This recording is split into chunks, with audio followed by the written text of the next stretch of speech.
Alpha Condé be manipule be bonni pouvoir makko. Je vais vous dire une chose que yimbe be nganda. Konno Dumbuya waɗano pendant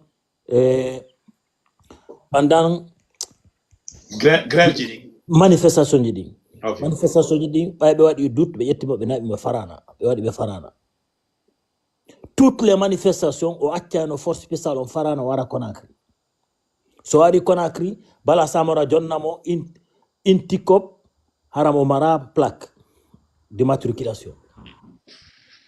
Alpha Jonna consigne il faut pas tuer les gens a famille ko Dumbuya avec son certain groupe warano yimɓe ɓen pour saluer le pouvoir de Alpha. Joni noon andi ngolon ko woni halle kon ko gonga dum Alpha Condé ittama yimɓe ɓen no warede ka ala ke warede no warede voilà o kanko wonno e warde o arayno han Aliya waɗi sipso Aliya inna manifestation no warde nous on n'est pas demandé pourquoi tu parles là-bas. Chaque manifestation Dumbuya était parmi les forces on est sécurisé. Il faisait partie des gens qui tuaient les gens. Aïe, quand on va avec un groupe. Pourquoi faire ça? Pour salir le pouvoir de Alpha. Il me révolte, il tue les Tuls, il tue les Soussous, il tue ça. D'ailleurs, comment il a formanté pour éliminer le général, le chef d'État, Kindia. Parce que si on maya non et watano arde no be attaquer non Alpha, lui n'allait pas accepter. Et déplacer notre bataillon map on Kindia dara. Et Andy c'est un gars qui est radical. Il n'allait pas accepter. Ben non ko rébellion wadi un certain groupe wadi rébellion be arrivé éliminer tout. La piste elle est ouverte, la porte elle est ouverte. D'ailleurs, comment Dumbuya il a été infiltré de l'armée. Mais El Minitao, le chef d'état-major à l'époque de Alpha Condé, pour l'ongal avion a explosé l'ongal Sierra Leone. Donc c'est la complicité de Idi Amin. Parce que c'est un moyen, parce que test marque physique on Dumbuya a reçu ça pour intégrer l'armée. Na intellectuel, na physique. Peut-être qu'on a éliminé pour l'engager. Le chef d'état-major de Alpha Condé, c'était au Libéria, voilà. C'était au Libéria, c'était le monsieur là en question. Maintenant qu'on a balde, on a ce corps qu'un yate diallo, mais quelqu'un qui maîtrisait l'armée guinéenne. Il y a quelqu'un qui réforme l'armée guinéenne au Alpha Condé. Voilà, mais le gars, par affinité, ça gagne tab et tab. Voilà. Le général Korka, il me ben le windu de lega. Le général Korka, Korka Kelefa, and il me ben koen eto andem pigi di le contenu. Alpha a été manipulé de longue date, mais Wanda. Pourquoi? Parce qu'il n'a pas pris au chemin Mossener de Yotino Kanko Jabal étudié en chemin. On non, même aratado, il nous on wara X ma wara Y. So, quand est-ce possible pour le troisième mandat? Non, possible troisième mandat, mais possible. Quand nous avons des informations qu'il y a des djihadistes qui vont attaquer la Guinée. Oh. Yeah, on confirme Milanda ni Manungrang. Mi dona na kufo adu no signi contrat kanko e Kamala Harris. La Guinée notawa himbe be joni la Guinée $100 millions.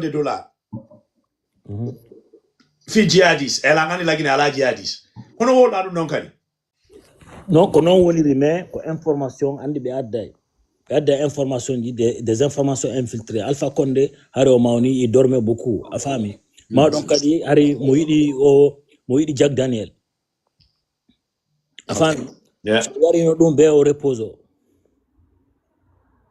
Qu'est-ce qu'ils ont fait? Et manipule mo wako be kon Lansana Conté ben Alpha Lansana Conté nawni Alpha Lansana Conté barafura. Il passe par le médecin de Alpha Condé et falsifie ses données médicales en Turquie. O Alpha Maya woni Alpha na hajon na wuri na chef de son ministère de cabinet est décidé c'est lui Diané a famille ka ko dom be falsifie joni non tout le monde préparer maintenant le coup ben Alpha Maya woni examen médical makko waɗa d'une Turquie et waɗa d'une Guinée, son médecin a falsifié juste parce que lui aussi il faisait pas la manipulation de Mori Kondé et de Doumbouya. Ben anticipe non. Mais le cas ko nous Alpha waɗi han o présente troisième mandat ko innu ɓe innimo yo addu goɗɗo inni o alamo adda est ce que a faami ɓe innimo yora konno waɗate les djihadistes vont attaquer la Guinée. Mais amène un jeune, il va, il dit le jeune ne pourra pas. Pourquoi? C'était pour le salir, pour l'enlever. Fio itumo. Mais pour Simon, fino be itiramo. Pouvoir dit il faut pour la Guinée, il faut qu'on accepte. Pouvoir dit il faut que pour ma batta de on nata pouvoir mao. Mais ça haliri legnol be na tu attaques une ethnie. Il faut dire les choses comme elles sont. Le premier ennemi du Konyaka, c'est le Konyaka. Le premier ennemi du Peul, c'est du Peul. D'arrêt, tous ceux qui sont maintenant actuellement avec Doumbouya, tous ceux qui font du mal aux Soussous, ce n'est pas des Soussous. Tous ceux qui font du mal aux Djakanke, ko Djakajob utilisent pas. Donald Trump, si c'est la Guinée, le problème, toutes les ethnies sont vendues. Mais 90% des ethnies les plus vendues, pour l'on au Kurkantako poste. Ko fi hadi fulbe be nata ko armée na wasi be ala ke yettede hedi tirelan hakkil parce que ça nati armée anata ta wona jango colonel ko ya kurkano wona un petit jawa échelon ha wona colonel. C'est là la vérité. Mais enen ko en aru directement pour avoir de l'argent. Les postes, pour avoir des postes, il faut des stratégies. Il faut d'abord wona directeur on a directeur de cabinet, on a secrétaire du cabinet, mais on n'a pas ce temps. Non, moi je préfère m'exiler. Mais il faut d'abord on qui kurkano, donc ça n'a pas golle do, il t'essaye. Ko seda wadi tahanyawa. Fulbe ben on est trop pressé fi jawle. Fi etirama par ethnie. Il y a non ethnie, on doute ben ko armée, ko échelon jidbe wadi. Il y a ce facteur-là aussi. Mais la Guinée faut nos manipuler. Donald, tout le monde est dans la manipulation. Parce que l'information dit, on est assis sur une fausse histoire. L'histoire guinéenne, histoire Fernande, falsifia. Défendre l'histoire guinéenne, falsifia. Et il n'était Samori Touré, histoire Macon, Samori Touré, histoire Macon, quand et Konyaka be falsifie. Parce qu'il est puissant, il est mandingo. Tout ça, c'est des fausses histoires. Si Nam Alpha Ya Diallo, côté Makogo, ko ngabu be yuri. Côté Makogo na fulbe. Pe ma be fejji be nebali, onno. Salwa, côté mabbe go na fulbe, côté mabbe go ko mendas ko maninka mako lenyol go. Il faut qu'on s'accepte. Mais ça ali ben afeti no do committee odo ko ndo edo facteur gi bure ton. C'est ardi facteur de la Russie ko pledi ndimi andi ko hala ko minanata. Kala pays africain do fatti do Russie a perday. Fi honnu Donald Trump est le pourcentage des étrangers qui sont en Russie. Hadi ha aventure Russie. Hadi fi honnu mimi janganta mi gayna mi yami bi wa Russie mi arda tellenga. Parce que goddo ala ton ko piji didi bi Russie wa ma okudo. Ko pinka e kure. Fi honnu ko ndombe mari. Ko ndombe way mo inde. Ay voiture wa lixo a Russie no jinda Afrique. Piji ala pinka hélicoptère de nyolle ko dum be wama okude ko pourquoi ko dum wadi hambe déstabiliser Kadhafi ko hélicoptère de Russie ancien je be jogi entretien ala o sikkude mo army o be aranimo hélicoptère wal gotal hubbata hélicoptère na ko joddinte harangal hubbata nyando ko ya hubbingol mi anda chaque semaine ma chaque mois dunno jodi dum gero memmini to en yo hubbinde a hubbina ko hubbata. C'est comme ça on l'a envoyé. Fatta golbe dobe walla time fi non ko intérêt mabbe mondi kala ko be nati kala be nada milice Ils font partie de tout ça là. Comme la France. Mais France, ça étire le pourcentage des intellectuels. Django Benton Nodudi. Thank you. Fils de Mande, Njara Magoy. No marsude. Ani no mi la marilo ada wa de video. Non, wata de video mi non. Fi wadi wada video. Parce que wala tala mi manaki film. Mera fala wolu go. Isi tay no gasa. Okay, si tay no gasa wona wolo go ngara na school. Mi wona wolo ko ni ko nyan na de ko fala don ko. No na ko ne na ko windi. Mi wo wulay ko woni ko an kam tanni no windi ko mi bani adama mi loda non kadi yalla. Okay, jol kala na mais inno gol wona landana mana yeddondir go kala ko wolu la mi vérifier ani mi ngayen ni lando nyande mi jokki ajabi jabaki ombo min an ayen ni la atay la plateforme yenno dami no aglacho rabo tunga ba platform ombo nyande an atay la plateforme ida be cippindu rawandu ko non dawide rawandu awadi du nyande est ce que mi jabinama hakuna malla mi wadi dum simi fana yalla nada yite awacha na yake mi andal ko andi acha ni la ate yenno gol mes frères no oglacho no mi andal yimbe ben ati yenno gol no goddo ton zero mi andal mi yenni mo mais so mi yenni mo mi andal no na ango mi woni alde yo yimbe ben ati yenno gol sakki aso si awawi andu go nyande mi yenno ma fils de Mande please adana mi jejeto non walli nen kan no ngalla mi yafike wala yes. Okay, jolli ma plateforme 10 minutes yo ko wadi. Okay, min ko quelques questions mi fala do pose gol ebe cerno be do ni jentorbe haqqil min kad mi pose la haqqil jentro la haqqira monaki min kon fala andugol parce que be ni do ko Mamadi Doumbouya wonno yeso fi yawgol wara jamma on lagide Era wa ko jono ko sera ko na ro sonko no ka ko golle wonda Allah jona biam yalta do parce que lan sodde ko dum jonne goddo go okay ko mari après me jettite okay no keso wala wa jabade en attendant fi honnu Donald Trump nan gila Doumbouya gila Alpha Ita yimbe jolo wara buri 60 fondo ko Alpha wonno do hanna yimbe no warede Alpha yimbe no warede ko Doumbouya e force spéciale makon wonno warde yimbe because question on wadi ore mo réponse on kerena si taya itti goddo fi mo warde no warede c'est la ko on no warde ko honto kadi wona warede si ittirama parti ko parti goto wona warede e ko kanko kadi no hore special force voilà okay jallo mo Zuma goddo kadi windi ho e joni grand bari no yewtude joni no jenta ton na kanko ni journaliste mo no kanko ni special guest do marko joni do grand labe sare no do fuuta kono ardira non mama lesu do marko ko yarta joni mi je sais pas min do mi do pour le moment mi na jetta do mi jetta hakki wolu go do sangol mari mi anda lan jentare tawa mi heba hakkil seeda parce que c'est vrai que hakkil bori tinati kilo joni mama lesu men jentima ani bayda ati gorko ni e debbo arata wala an ya wala di bamen wala mama lesu ko numarda ko wala fi be yimbe ko na warede ko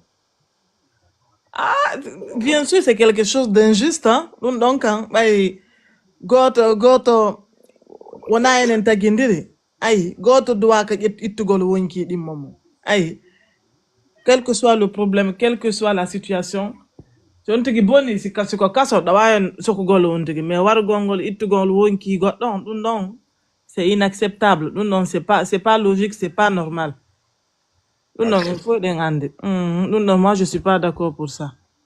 All right Moni Diallo bonjour joma kalisi alhamdulillah idon ya jam ayibri ke go pandi da wuro men jentima la onu onu jawnu ma doga ko naru ko ko yo explica nanta duma on deba on mi famira all right jo me ngarda chita ma me ay taxi ta ha on no wala fama ella la jon Osman. ella la jon miari jon Okay, ella la okay, jon miari la way wolde Yeah, I will there. ok o respondido réponse mi mo convaincre innugol tanka lansana kon on tanka alfa konde laamino arno warede woni amama dumbe ari laami ke no warede on do wona réponse non c'est de na réponse tanka lansana konte laamino hari alfa konde battaki laamu ngum fof hari yimɓe no warede kadati islamino ari yimɓe no warede woni alfa konde ari yimɓe warama kadumbiya ɗo kadi yimɓe warama hay dati ñanden ko wonno ka baaru aɗo inni ala pouvoir mo tata yimɓe waraka donc mi kon mi faala landagol o ɗo Okay, John. ha mi gayna komi faala landagol mo ko yo yewtu en pasoni ko dumbuya ko honto mari preuve ji ma ko honto fotti e dumbuya hino armi hino yewde wargol jama min mi nago dumbuya waɗali ko mawolgol ɗum tigi no faalira noon ok fisbande mi faala wono honnête andi koni te julɗo ko holo gonga mbiɗo jaɓi ok ɓe waraɓe kindi e hombo yunoɗa to waraɓe kindi on ton famali ɓe waraɓe waɗaɓe ko pikko hombo yunoɗa to no poɗa fureji no poɗa fureji ye ɗum no mi yiɗo dumbuya a yiwmo ko a yiwmo poɗa comme no poɗe fureji ɗi mi yimo hombo mi yi dumbuya a yi dumbuya na kanko way mi yimo kanko e groupe na kanko ok joni hombo special force o lagine ko kanko laamino ɗo ko kanko homɓe waɗi coup d'état ko kanko ok joni noon honno innita dumbuya na warowo non min mi innalmana warowo komi inni tun wallande waraɗo jolminuma non ko inna ko happo tun ko inni kon dumbuya ko dumbe on no warde ɓen tan alpha konde min tigi joni mbaɗa waraɗo mi yetta place takane fewde dumbuya mina ko warowo par ce que andi pouvoir ji ɗin waray ok joni la falama landade goɗɗum andi ɗo ya naatu militaire a signé kay joni ko a warowo oye ka defanɗo o leydi na gonga ma goɗɗo signata kay ɗiɗi ko warowo ok mi yalon signature ɗon ok joni a accami landoma goɗɗum landolan a waɗi militaire mi waɗal militaire mais mi woni ka kan wongo ko kan a waɗi cour militaire mi wawi mi waɗi cour militaire seeɗa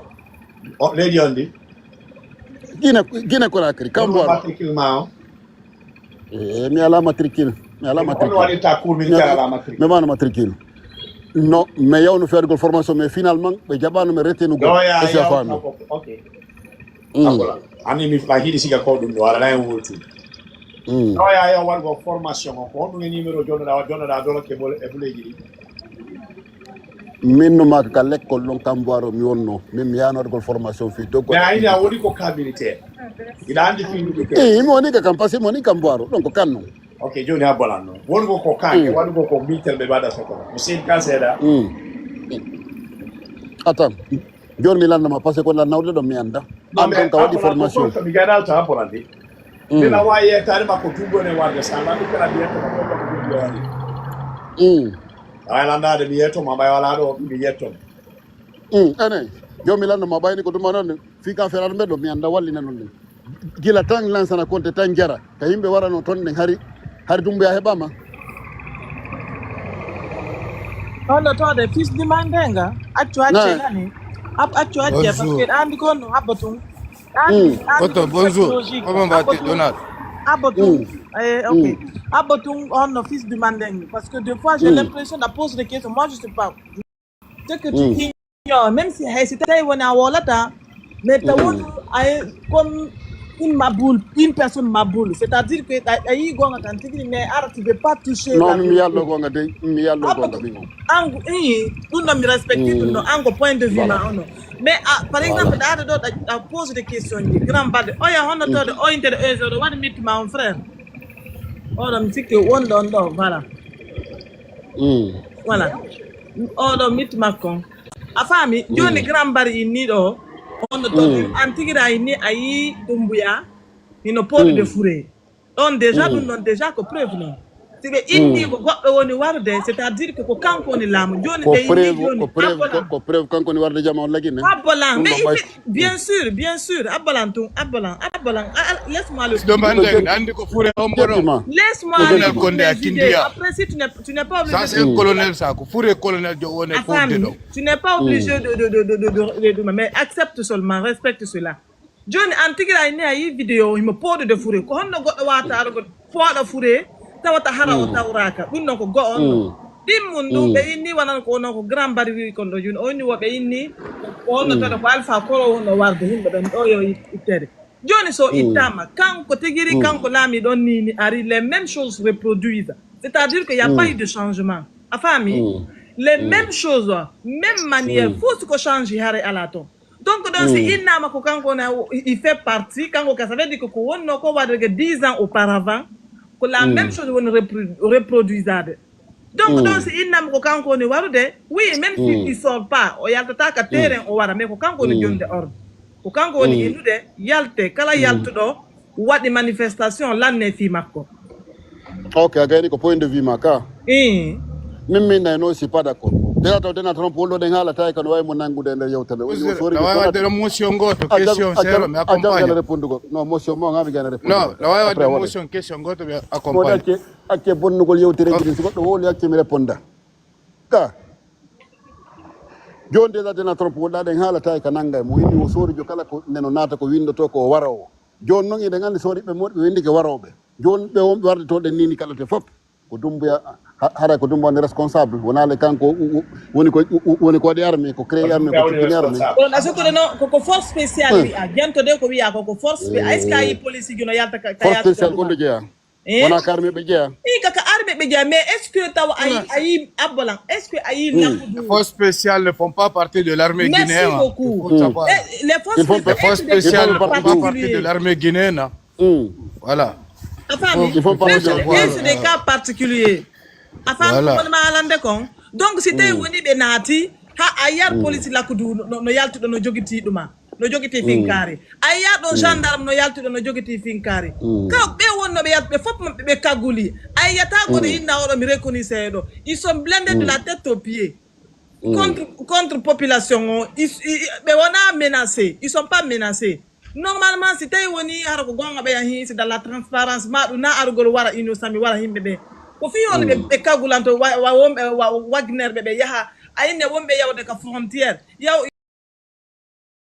gol wara ya himbe ennemi be mumbe har c'est juste la population qui manifeste afami Dieu si tay woni si c'est dans un pays droit au lieu de tuer la population civile kala ma be nangi manifeste yati on te ke ba on te kakaso.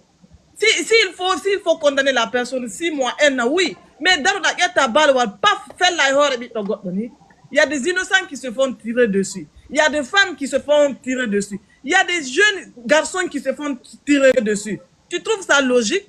Ça, c'est pas quelque chose de logique, c'est pas normal. Donc, maman de oui, mais pourquoi vous vous fatiguez avec le gars là? Pourquoi? Lui, il a déjà sa position.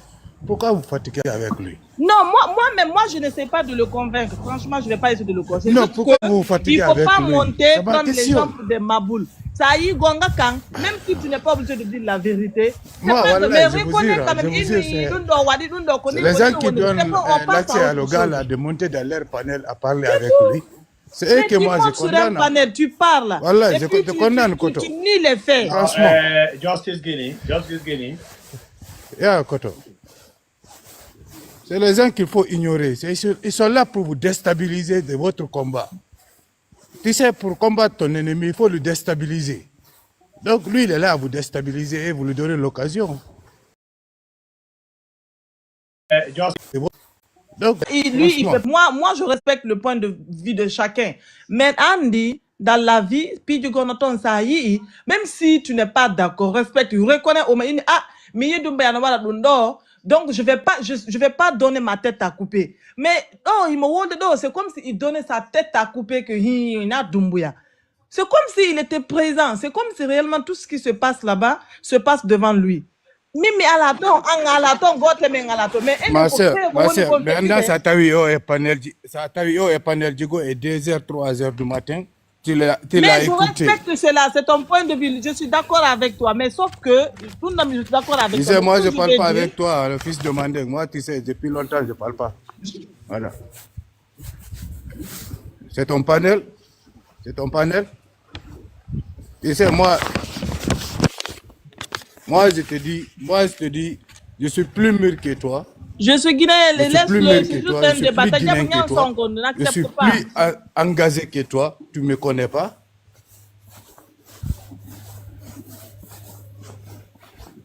Et Thierry, toi et moi, on n'a même pas Voilà, c'est bon, c'est bon. la En position de disant, parler. moi, ce que j'aime parler Diallo, intellectuellement. C'est-à-dire que s'il y a un sujet, s'il y a quelque chose, Grand on Diallo, débat Konno, ça va. là-dessus.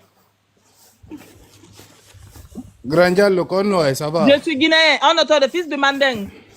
C'est pas entre toi et je suis guinéen, c'est entre toi et nous. Non? On dirait Amadou encore. Bari, Konno, ça va. Ah.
Si, our honor to the Friday Amadou, ko don woni wala famude.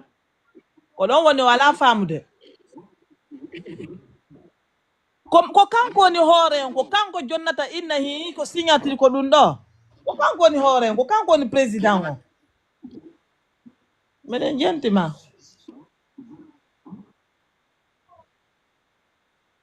Oye, awata yin accuse de.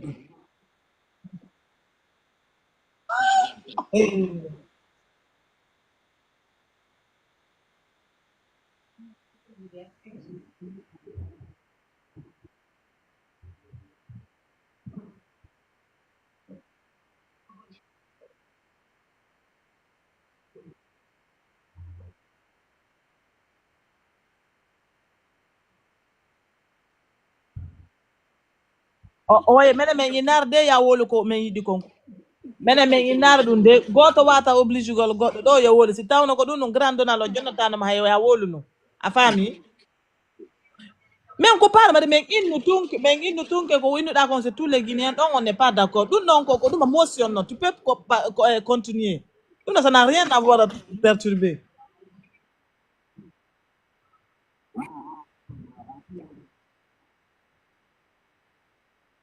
Mhm. Meden gente mo, meden gente.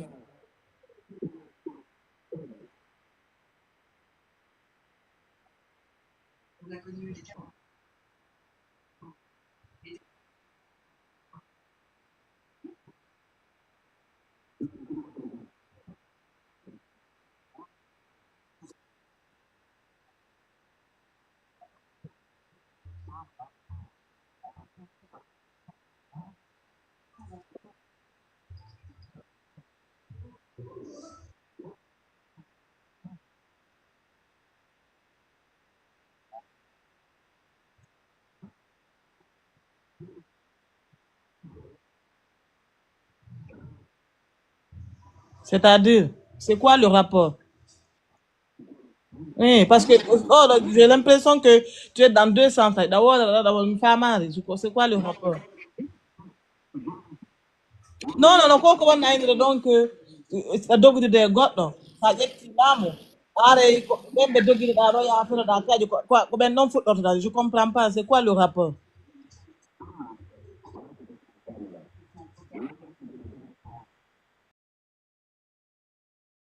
A dogude de goddo. Ko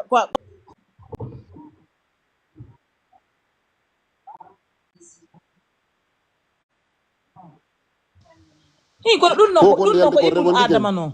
Dun no mo kala conscience voilà mo. Pismande. Allah kono ala accude mi yewta Pismande habibi lando mago. oui Ande ata isizi afala men nabude nokugo. Merci ko do ba ko no mi fala mo hala. Ngo osuti kulungo osuti so tayo ngisize oita ngisize ro ona ngo ngisize go mi ko filungo mi jawando goto Okay, just goto kulumi jawando salombobo Okay, mi kulumi jawando mi ala jenta do na size mo ngoni I record it. Ayote. No what I record. Ayote si Pismande. na size mo ngoni non yewte sixième mo c'est bon Pismande. Pismande.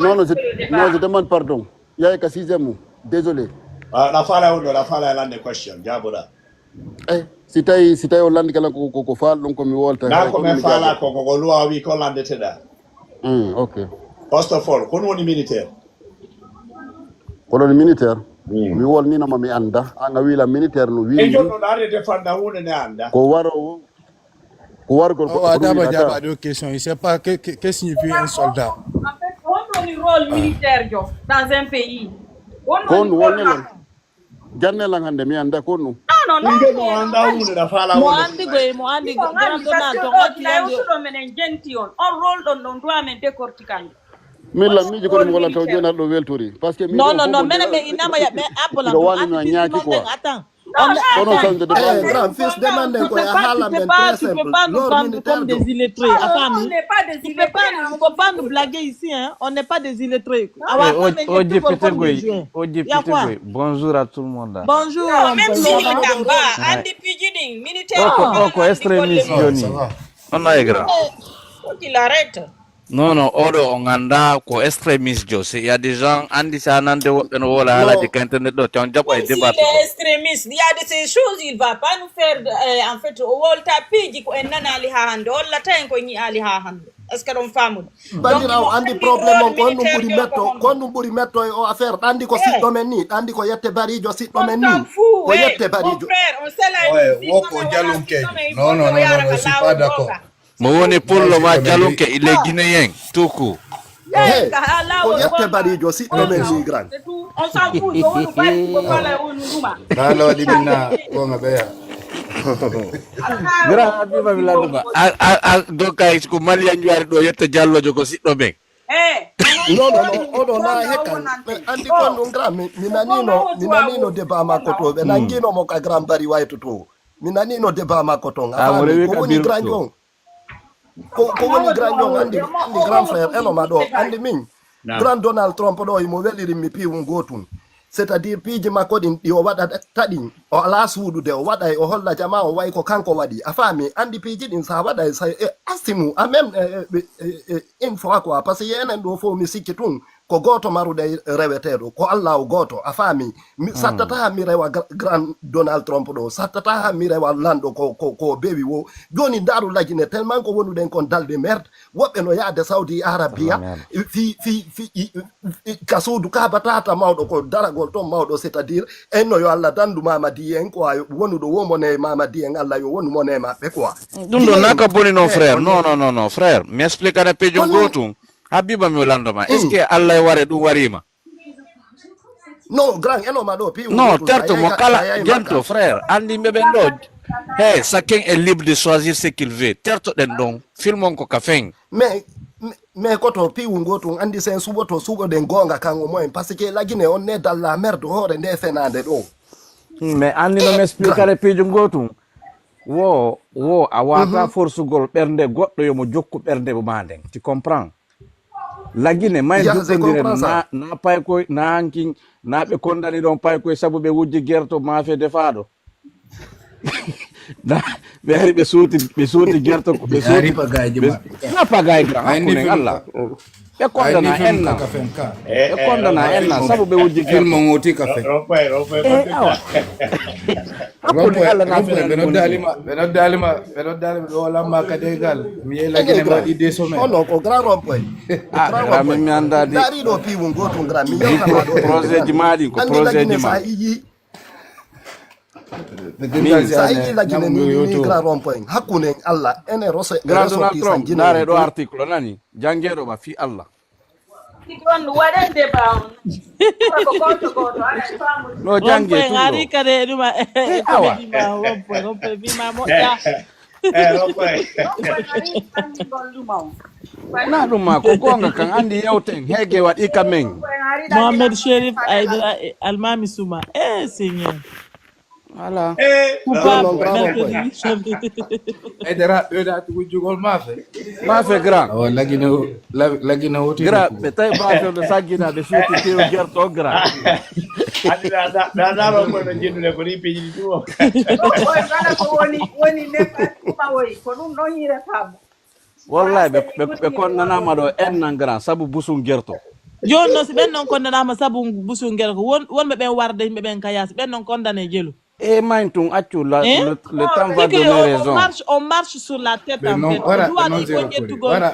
ko ɗum hay ñande ɓe haalande ɗa wo pay ko ngono non ɗum ko no jaja no feƴƴi no muusi han no feƴƴi limitu quoi kono andi woɓɓe no lagine ɓe ala gingil ɓernde quoi woɓɓe no ton ɓernde maɓɓe nden ko on ɗum woni tappano ko si ɓe heeɓi koɓe naada e teteki maɓɓe ɗin ɓe heeɓi kaɓe walo min on andi son famino lan harayno ndi leydi yarino yeeso mo kala yo naɓan mbuuɗi famille mum terte wallugol mo kala lagine yo tappo sonja yo waɗu mo kala yo sonjo han ande way lagine arrange ay 2007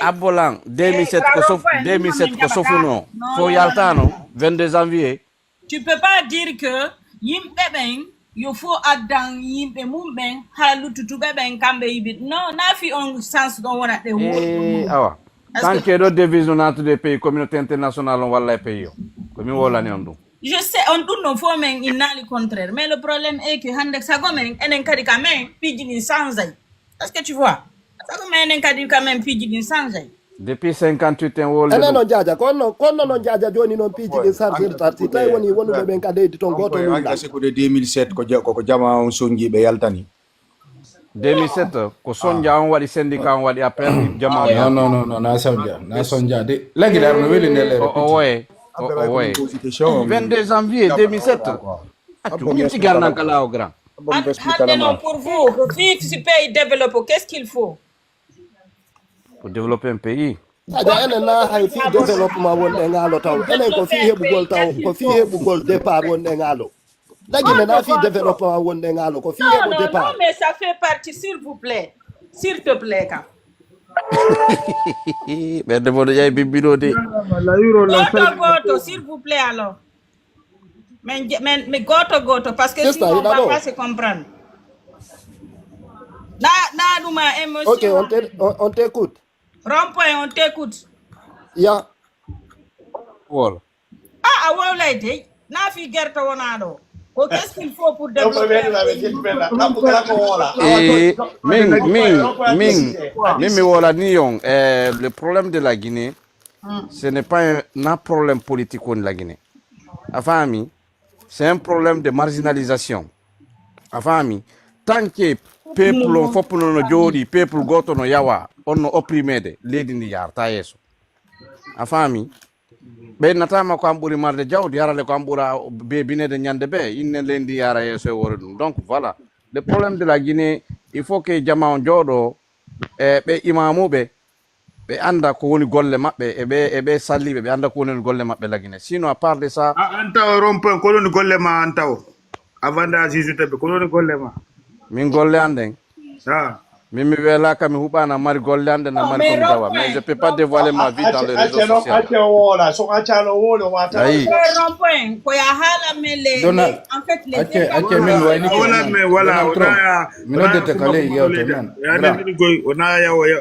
mais kita place on serif no fala jawde ko jawne serif Habiba ko gada parani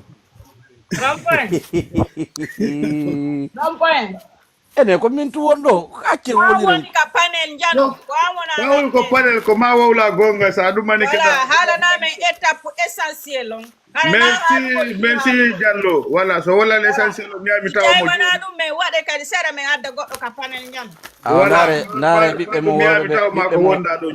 bibbe mo worbe be fo halfinom be men nder 7 ans do ndaren piji di woni la comédie wonnen ko awala vous êtes jamais au sérieux goddo wala tuni non comédie frère dali ko panel ma do ne wallahi ne a woli hunde de balde do je respecte ça aussi goddo so anda ko woni politique mawdo be wobbe no wodi be ukkoto ni tun quoi tu comprends no mi on vidéo ma do c'est très important aussi wona magol tun hoccinkino wobbe go no wodi be hoccinkino to be sikka façon pijigo mais a woli do hunde de balde do je respecte ça aussi hein. Bonjour monsieur Balde. Oui, bonjour. Dis donc jam. Alhamdulillah. Ah, joni al na même point essentiel on. ton tigi gaina ko ta habiton tigi wola yanko falla ko abunna lancer jama on bisiki de